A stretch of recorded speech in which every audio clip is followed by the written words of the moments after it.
It only took me 18 months. This is the Director OS course that I'm talking about. The keys to the kingdom are there, my friends. Those in the funeral profession. If you're not in the funeral profession, you can say, Nathan, I'll wait for the random stuff. But 13 years in the profession, 18 months in the making, all of the tools for your tool belt. I think that it's important for people to realize that pioneers in anything, they were ridiculed.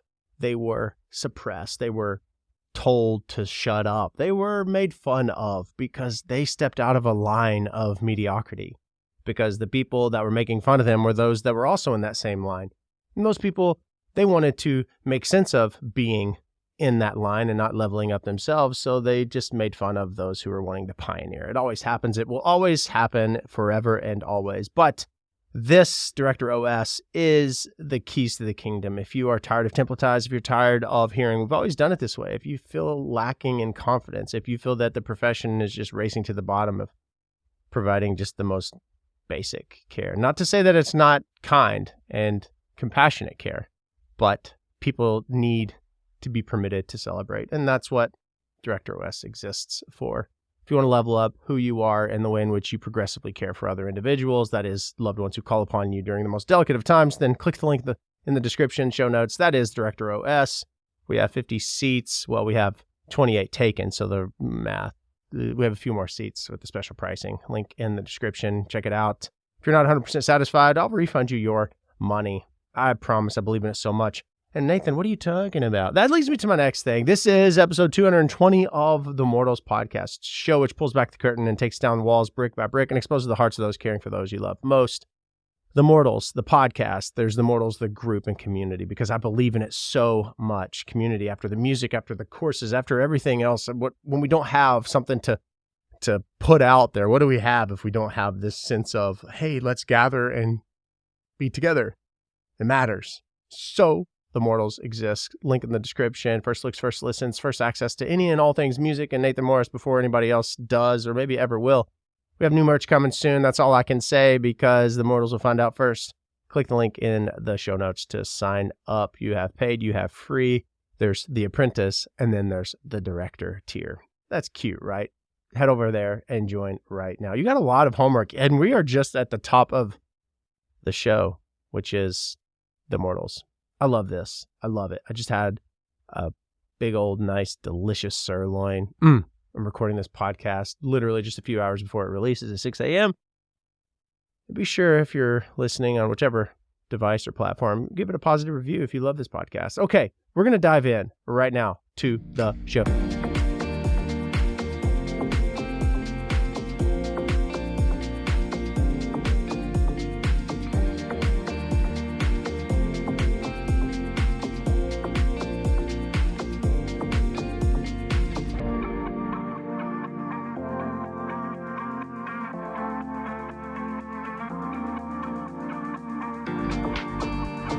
During renovating the studio, rearranging, moving the lights, moving equipment and so forth, I messed up all my settings on the cameras, and you have ISO, you have basically what it means is the lighting, the coloring, the color correction, it's all jacked up, so bear with me. It's funny because, I've been doing video production since I was probably 13 years old. I learned on PC and I learned on an Adobe 2.0. It's an editing software. I don't know. I guess it's like Adobe Premiere Pro now, and it's just the cloud suite you can get. Anyway, I have seen a lot, but I have never been a person that's able to dial into the camera settings and get the perfect setting for the perfect lighting, for the perfect capturing the best quality, so to speak. And so that's one area where I have never excelled at.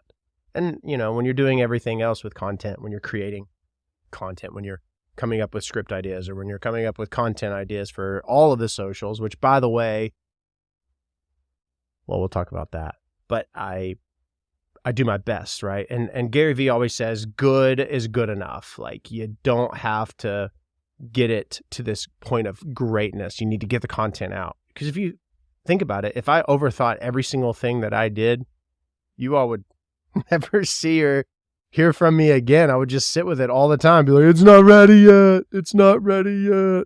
So anyway, bear with me if you're watching this podcast, which again, we watch podcasts now. We don't just listen to them, which is so weird to think about how we listen to podcasts. If we said that a few years ago, it'd be like, what the hell are you talking about?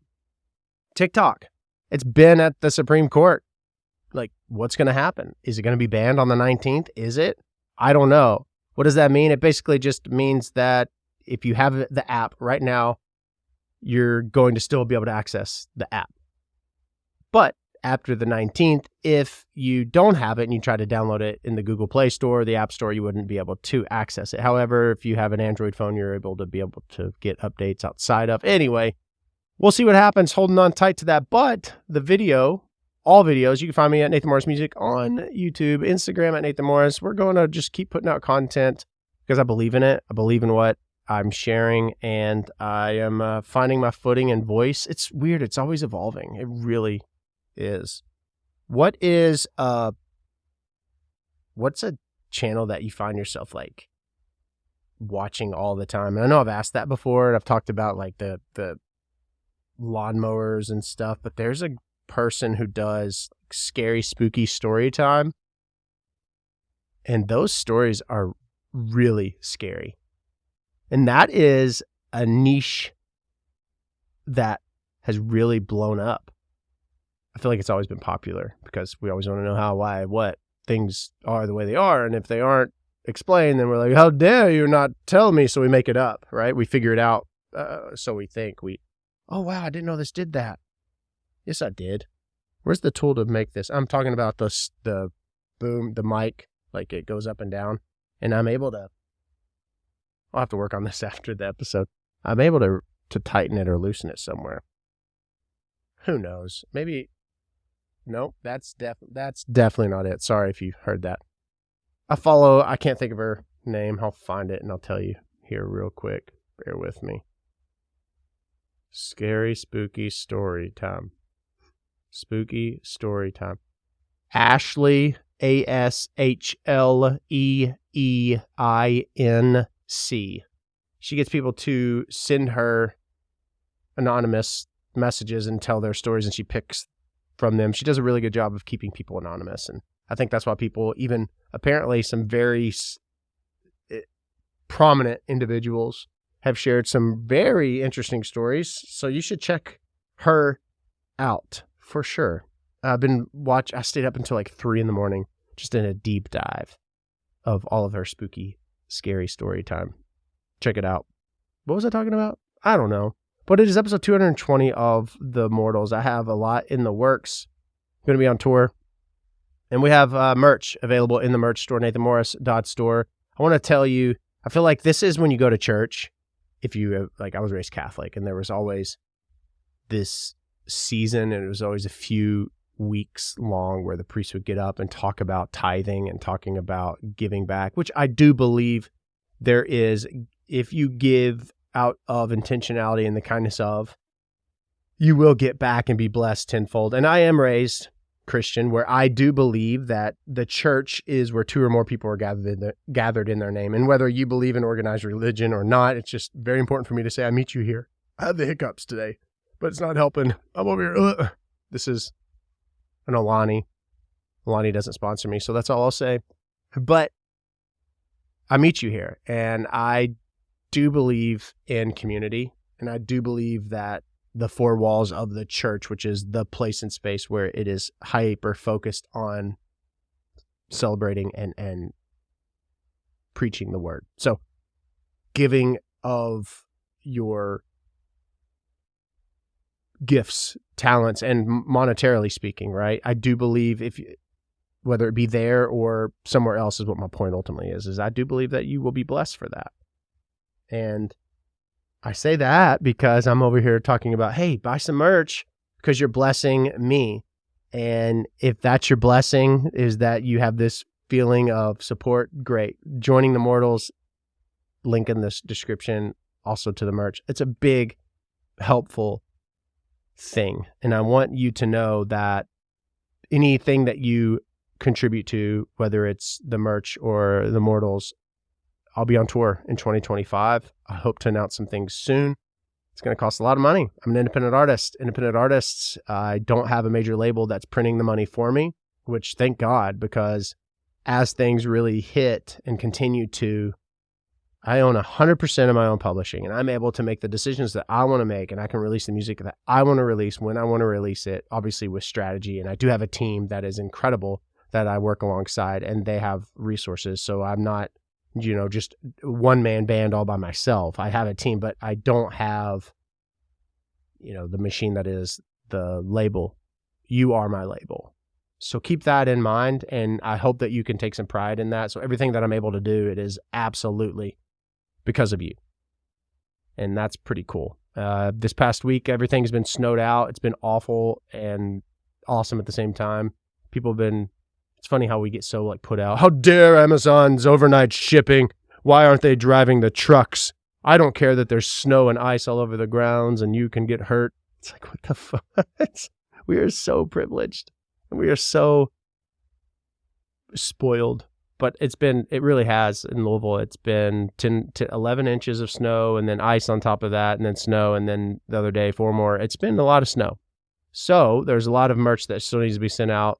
And everyone, bear with me for sure. We're working out some processes there. That's enough of that. Got a lot to cover today.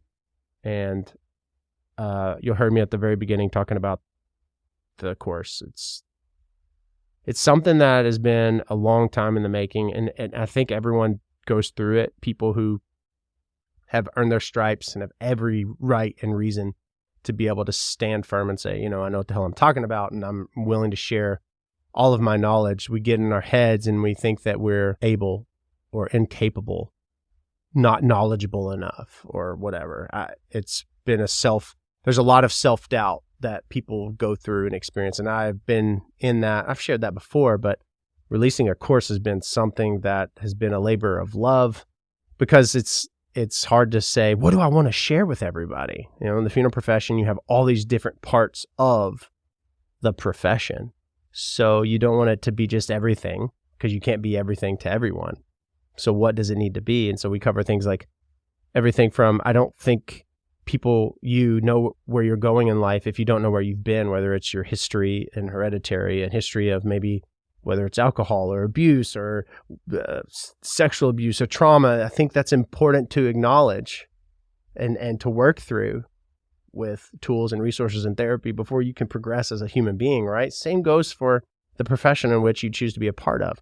How can you propel yourself if I'm going to be a orthodontist for forever if you don't know the history of orthodontics? I believe in that. I think it's really foundational. And so we cover the history, the why, the discovering and rediscovering, the phone etiquette, experiences, and the red dot, yellow dot, green dot. And we talk about, I said the why already. We talk about words and how all of that matters and being intentional with that. It's super intentional what I have done. I'm really proud of it, and everyone who has taken the course has given incredible positive feedback, and so that's really cool. I'm really proud, and for those of you who jump in and dive in, I appreciate you allowing me to be a part of sharing what it is I know, because I know it's proven to work. It works. The new song's coming out. Announced it, and I announced it on a TikTok live recently. Waves. It's coming out really soon. Hopefully we'll be able to announce a date, but I accidentally announced the name. So I'm just kind of officially announcing it. And it's this song and this idea of we white knuckle everything. We got to control. We got to be in charge. We got to know what's going to happen. We got to make this happen, and why isn't this happening? And then if you just go with it, if there are things that are out of your control, they will always be out of your control. And if you're able to learn that, and if you're able to just say, you know what, I'm going with it, you can just ride the wave. You don't have to worry about a boat capsizing, and just go with it. There's a lot that can be learned there, and that's what this song's about. And from a more of a romantic and I'm just so mushy. I really am. But I believe that with anything. I really believe it. And I put it into practice. I'm a human and I struggle with wanting to white knuckle things myself. But I'm like, all right, dude, you know what works and you know what's going to happen. And what's going to happen is goodness. So just ride with it. And that's what Waves is about. And there's a little bit more of the personal stories involved there. And maybe pretty soon I'll be able to share that or feel more comfortable sharing that. But for now, it's written from this very authentic and honest and current space and headspace that I'm in. And I'm very excited for you to hear that song and all of the music. It's really cool to hear and know that it connects with you.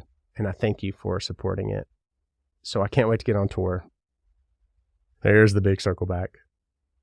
And I appreciate your support and purchasing merch and hoodies and shirts and holy shirts and pants and all available at nathanmorris.store.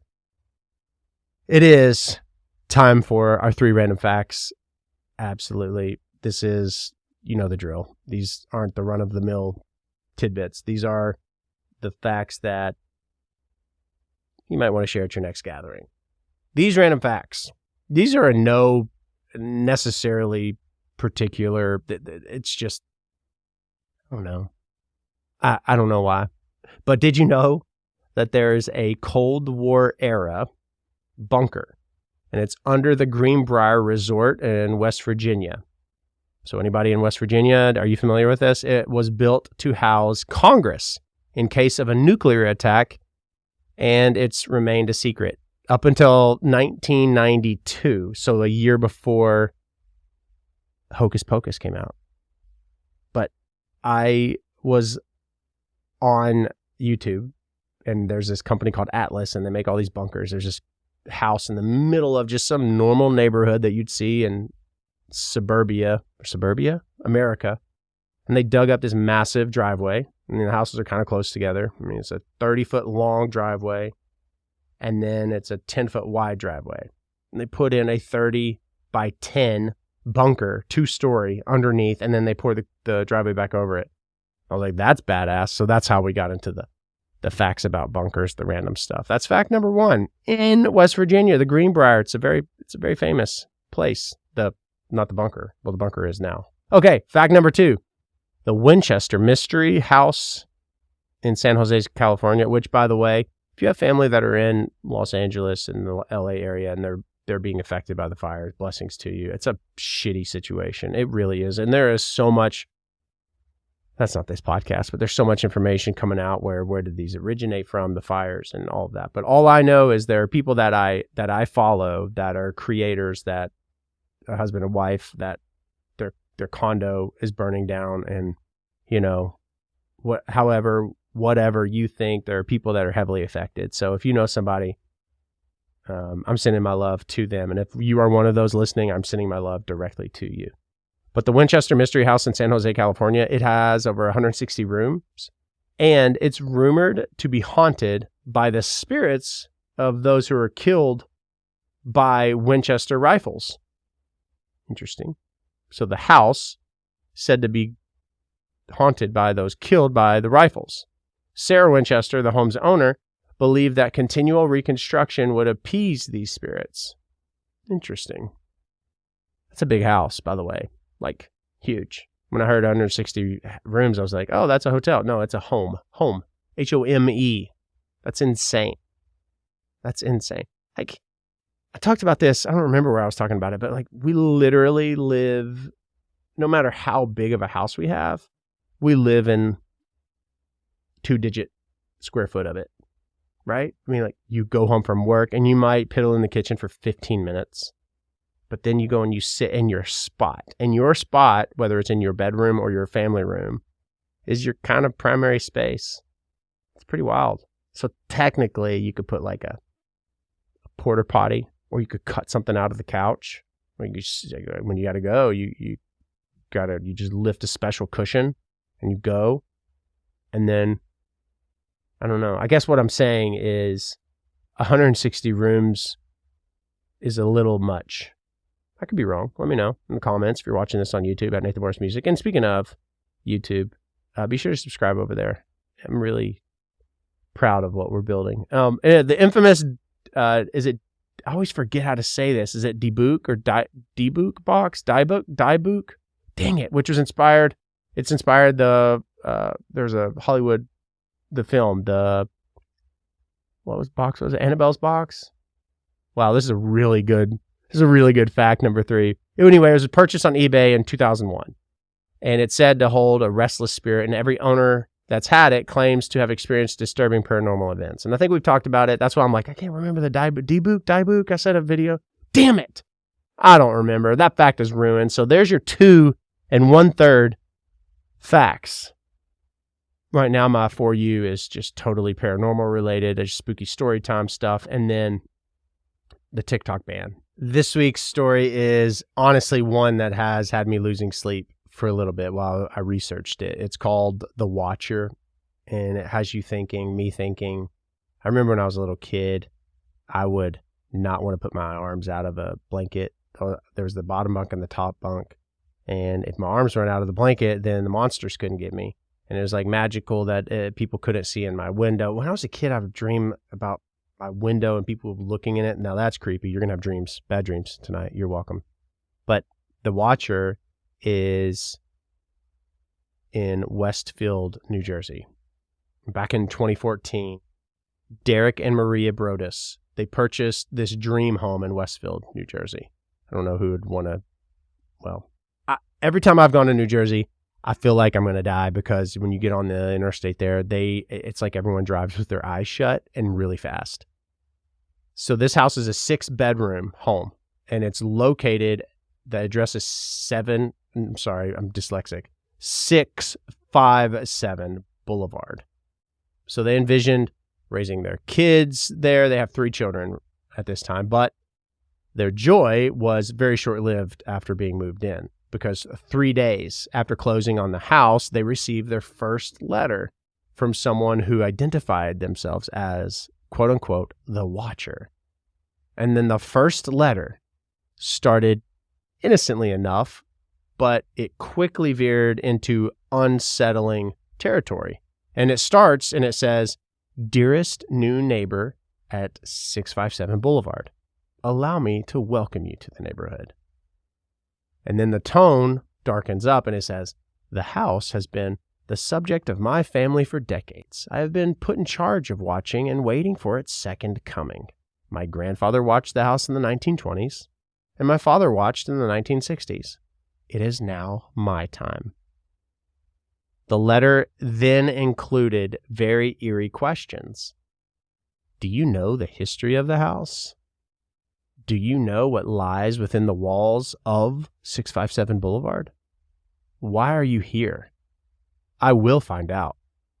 Oh my gosh. Like, I get really excited to go to the mail around Christmas and my birthday, never around tax time, never around the end of the month. But, you know, my late grandfather would talk about the handwritten note, the art of, and how don't let it die. In this instance, oh Lord, that can die, right? You go to the mailbox and you see this letter and it's like penmanship that's a little shaky and it kind of looks like a dude's writing. You're like, okay, cool. What grandparent or uncle wrote me a note? That's neat. And then you just get this creep. Sorry, Watcher, if you're listening. Over the next few weeks, the letters became increasingly personal and invasive. The Watcher seemed to know very intimate details about the Brodus family. The letter over the next few weeks, one says, "I see already that you have flooded 657 with contractors so that you can destroy the house as it was meant to be. Tisk, tisk, tisk. Bad move. You don't want to make 657 Boulevard unhappy. Have they found what's in the walls yet? In time, they will." No, thank you. But on a side note, totally off topic, there were people that bought this house and they were doing a renovation and they were ripping out the drywall to expand, I think, a bathroom, and there was a Halloween skeleton in there, and then a little note with a picture of the previous owners. And they wrote a little joking note, haha. Like, that's funny, but this is not funny at all. So the most disturbing letters that mentioned their children, it started and it said, "I am pleased to know your names now and the name of the young blood you have brought to me. Will the young blood play in the basement? Who has the rooms facing the street? I'll know as soon as you move in. It will help me to know who is in which bedroom. Then I can plan better." Oh gosh. Okay. As a parent, if I received that note, I would immediately go to USPS.com, change address, pay $1, and then move. I would move, or rent it out and let them deal with it, and then sleep on the streets. I don't know what I would do. What would you do? I feel like I would be paranoid as all get out. And so Derek and Maria, they contact the police and they launch an investigation, but I don't know what the police are going to do. I mean, who knows? They hired private security, and they conducted their own research. And they even reached out to the previous owners of the home, who admitted to receiving only one letter from the watcher just before they moved out, but they hadn't thought much of it. So the former owners only really received one letter to their now multiple. And so despite the efforts of Derek and Maria, the watcher's identity was never discovered. The Broadduses never moved in to the actual home. So this is before they even ultimately moved in. While they were moving, after they closed, they were moving stuff in, but physically they had not gotten into the house. Could you imagine? They attempted to sell it, but the unsettling story made potential buyers wary. Eventually, they rented the house out, but the letters continued, now addressed to the actual renters. So what I was saying is what they ultimately did. Theories about the watcher's identity range from a disgruntled neighbor, upset over renovations, to someone with a deep psychological attachment to this home. I mean, my childhood home, which I purchased and sold, I had a attachment to it, but not to the point where I'm going to do that. That's insane. Wow. Some have even speculated that the Broaddus family fabricated the entire story as part of an elaborate hoax, though they vehemently deny it to this day, which I mean, it does take all kinds of people. I mean, it does. I think people are we're weird. We do weird things. So the story of the Watcher remains an unsolved mystery, leaving 657 Boulevard as both a physical structure and a psychological prison for those who dare to call it home. What do you think? Could you live in that? I mean, would you be fine to live in the house like that? Or like, would you be doing investigative work to figure out who it is? And if you found out who it is, what would you do about that? I would do the work to find out who it is. I would definitely move out. I would. And I would, if I were the Broadduses and I rented it, I would say, all right, guys, like, you know, hey, I'd probably ended up having to go to like 15, because if it's 6 bedrooms, then, you know, college kids aren't going to be able to afford it by themselves. It'd be like 15 roommates paying $106 a piece. Like, guys, there's this person who writes these really creepy notes and letters, and they'd be all about it, right? So I'd have to vet the people. I would tell them, but I would move out. What would you do? Let me know. And if you're listening on wherever you listen, I'm sure you can comment. I have a burp and hiccup in my chest and throat right now. Another thing that I thought was really cool was this girl wrote how she thinks that people who are funny, like comedians, are some of the smartest people out there because they are able to be so quick on their feet to know what gets the reaction, the response from their fans or following, right? Like Theo Von, for instance, dude is brilliant. I mean, he has kind of that Southern drawl. So people think that people with Southern accents, I mean, it's because they talk slower. So they associate that with maybe ignorance to a degree. I'm from Kentucky, so I'm literally talking about my own. I have probably more of a universal accent than that loud Kentucky, y'all. That sounds some people think, oh, that's ignorant sounding. Theo is a little bit Southern with this from Louisiana, but he's so witty and he's well versed in so much different types of topics. And he has knowledge on all kinds of things, and he's seriously funny. This girl was like, people who are funny are some of the smartest people because they are so quick on their feet with their wit. And I would have to agree with that. I think it's interesting. I have been seeing this world in such a different light these last few months specifically. It's like, I always talk about being inclusive and being kind and being compassionate for people. And I feel that I am that, but even more so here lately, I just want to meet people where they are and listen. And because there's so much that you can learn from listening, and there's so much opportunity to connect with people by just asking questions. How are you? What's going on? Tell me about that. Oh, I like your name. What does it mean? I don't fucking know. I like your car. That is the most shallow thing. That's how I talk. Yeah, that's what I do. It's like, oh, I like your name. No, but asking the questions and not making things about you, and what you can learn is just so profound, and it's so fun these last few months specifically, and it's just been a fun time. And if you follow me on the socials, you're seeing a lot of new different types of content where it's more storytelling with the music itself. And I'm a musician, I'm a mortician, I'm an entrepreneur, I'm a creator. I could do whatever the fuck I want, right? Within that world, because I know this world. This is mine to navigate, and I'm just sharing the process. And, it's that book that you can turn the page to whichever journey you want to go on with me. And if, the music stuff doesn't hit and you like the funeral stuff, then when it comes out, you can enjoy it. And if the music stuff is what you long for, awesome. I love creating it. And I'm working on a really cool project in Logic, learning the program more than I ever have, because I can comp my own vocals and I can record my own stuff and send it off to Kayla or my producer, but I'm really learning that, and it's fun to learn. I love it. It's something I think I long for knowledge. I want to know as much as I can about as much as I can. And I am never wanting to be the smartest person in the room, because once you become that, you're in the wrong room if you stay there. So keep that in mind too. I'm grateful for you.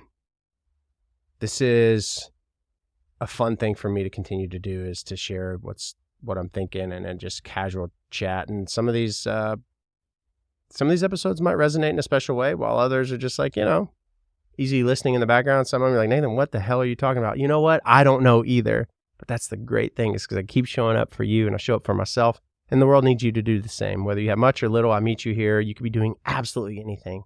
And for you to be spending time with me right in this moment means so much to me. More than you know, actually, and you're loved more than you could ever know. Be sure to leave a positive review wherever you listen to this podcast. Maybe go and visit me on all the socials and follow me and subscribe. Click the bell to be notified if you're on YouTube, and grab you some merch, because you are like coal and you keep the lights on. I appreciate you. You're loved far more than you can know. This is 220. This is The Mortals, and don't look out your window, or you might see me waving in my underwear.